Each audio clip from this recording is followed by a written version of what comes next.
You know, most normal people get to know each other before they get married. They date. Date? Yeah, you know, date. Love is a strange and unpredictable thing. Welcome to MsMojo, and today we're counting down our picks for the top 10 opposites attract movie couples. For this list, we've ranked cinematic couples with contrasting personalities or outlooks. I couldn't let them. Oh, this is all my fault. If only I'd gotten here sooner. We're not focusing on class differences though, so check out our video counting down the top 10 forbidden love movies for some financially affected entries. Number 10. Ben Stone and Alison Scott, Knocked Up. I love your curly hair. You like use product? No, that's, I use Jew, it's called.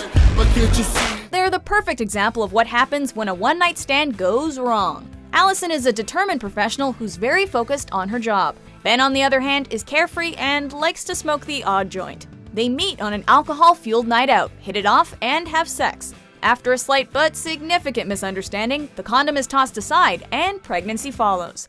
I'm pregnant. Off. What? What? I'm pregnant? With emotion? With a baby. You're the father. Ben seems like everything a dad-to-be shouldn't be, and after early encouraging signs, Alison severely doubts his credentials.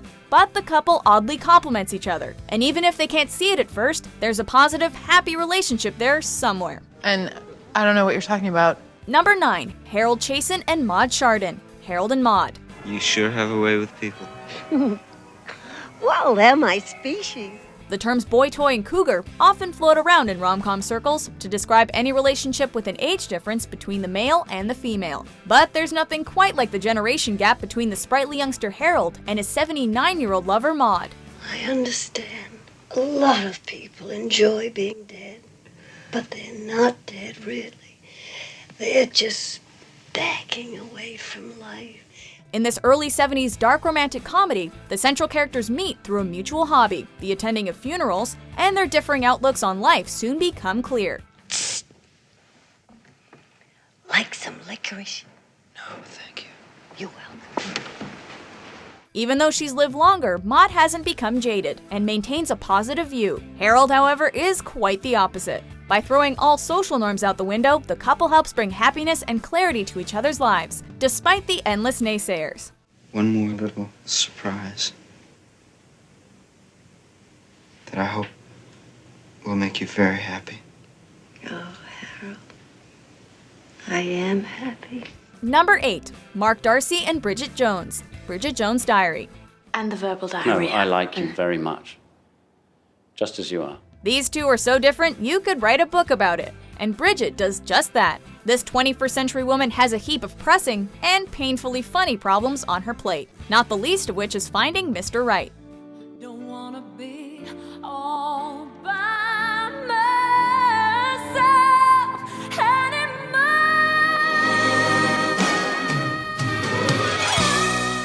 And the titular writer and rom-com heroine is torn between two men, bad boy Daniel Cleaver and true gent Mark Darcy. She and Mark don't exactly get off on the best foot, as Mark finds her quite the contrary to his eloquent self. But their relationship gradually grows amidst kitchen nightmares, clumsy street fights, and dodgy Christmas jumpers. So how are you? Well, apart from being very disappointed not to see my favorite reindeer jumper again, I'm well. Bridget is then forced to rethink all she ever believed, because nice guys know how to make out too. Wait a minute.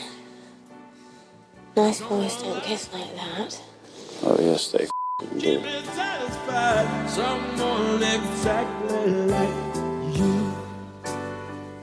Number 7. Ronald Miller and Cindy Mancini, Can't Buy Me Love. Yes, big improvement. Yes.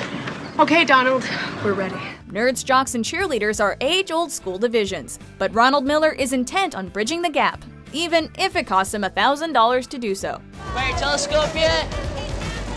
You better accelerate, you don't want to miss a sale at $1,000. It's grand larceny as it is. Ronald spends his summer mowing lawns to earn enough for a high-tech telescope, but ultimately he gives his cash to high school cheerleader Cindy Mancini, who needs to hide an accident from her mother. Don't worry, it's only wine. Just rub some salt on it, it'll come out. Cindy agrees to be Ronald's girlfriend for a month in exchange for the 4-digit sum, and thus he gains entry into the popular crowd. Yeah, he sits there to razz the other team. It's psychological warfare. Yeah. I almost got my butt kicked 3 times. Now that's school spirit. Ronald quickly sees that life on the other side isn't all that great, and Cindy's surprised to find her nerdy financier is actually quite an interesting and even charming guy, flipping schoolyard social stereotypes on their heads. Okay, how about kissing? Yeah, it's important. That's a must. Definitely. Number 6. Beast and Belle, Beauty and the Beast. Can I open them? No, not yet.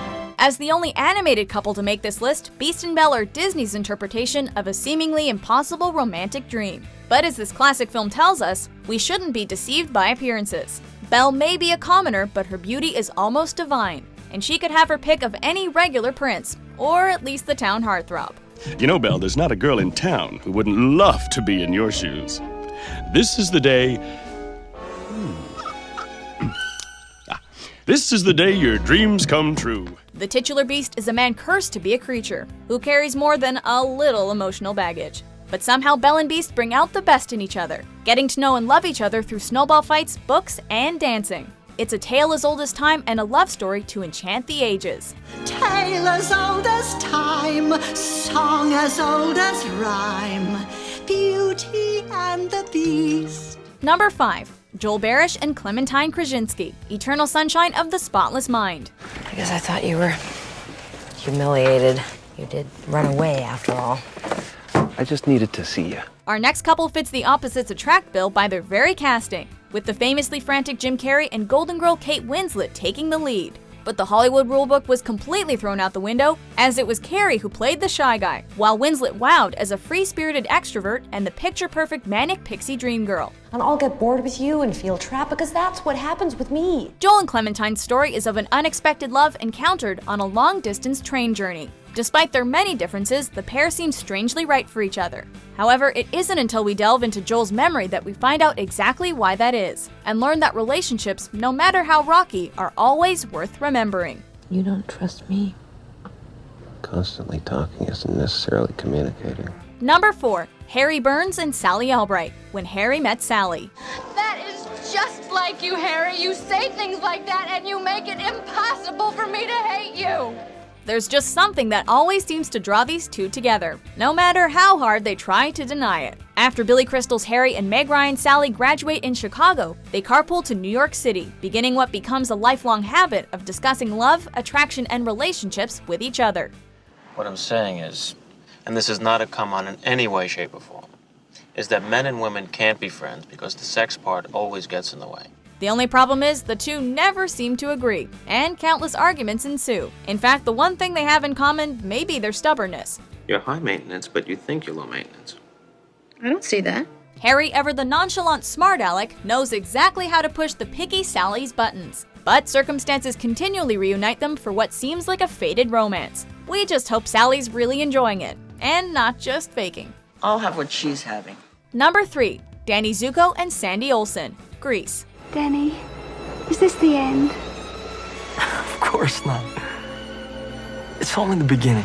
Danny, a tough guy with a heart of gold, and Sandy, the shy girl who's as wholesome as they come, share a fleeting summer romance. But then Sandy gets transferred to Rydell High, where Danny's reputation's a little different.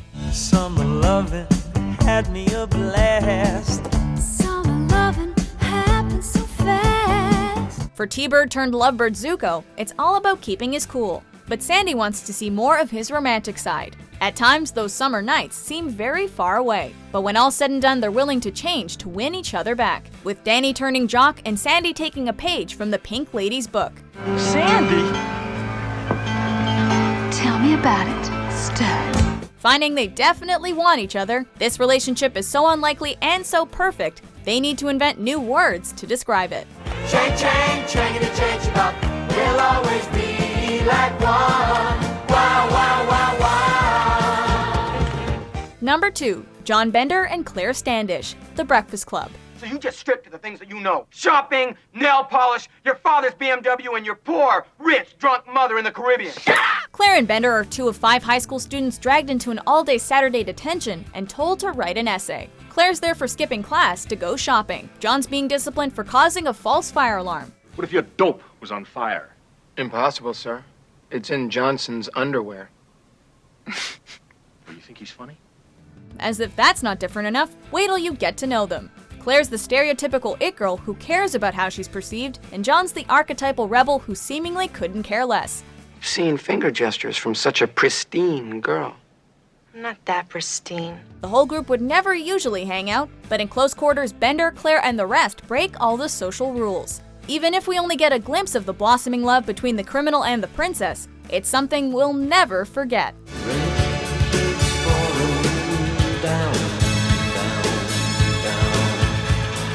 Before we unveil our top pick, here are a few honorable mentions.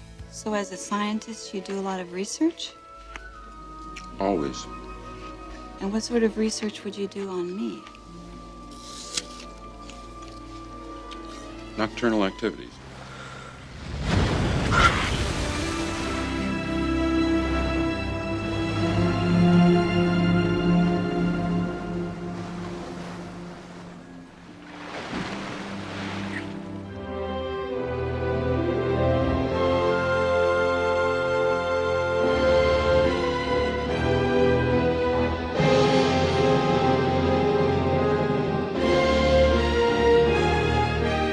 Number 1. Captain Georg von Trapp and Maria, The Sound of Music. Fräulein, were you this much trouble at the Abbey? Oh, much more, sir. When high-spirited Maria arrives at Captain Georg von Trapp's villa to work as governess to his 7 children, she's a distinct anomaly in the household. The Von Trapps lead a strict, disciplined, militarily influenced way of life, but Maria shakes up the whole routine with music and positive attitude. Silver white winters that melt into springs, these are a few of my favorite things. The captain doesn't take too kindly to the changes at first, but soon softens when he hears his children singing. Even though the idea of love scares Maria, and Georg initially has other romantic interests, the couple works it out, and finds that what's going on between them is something good. With a love like that, not even the Nazis can stand in their way. So long, farewell, auf Wiedersehen, good night. We hate to go and miss this pretty sight. Do you agree with our list? Which contrary yet perfect couple did we forget? I'm all wet. Can I come in?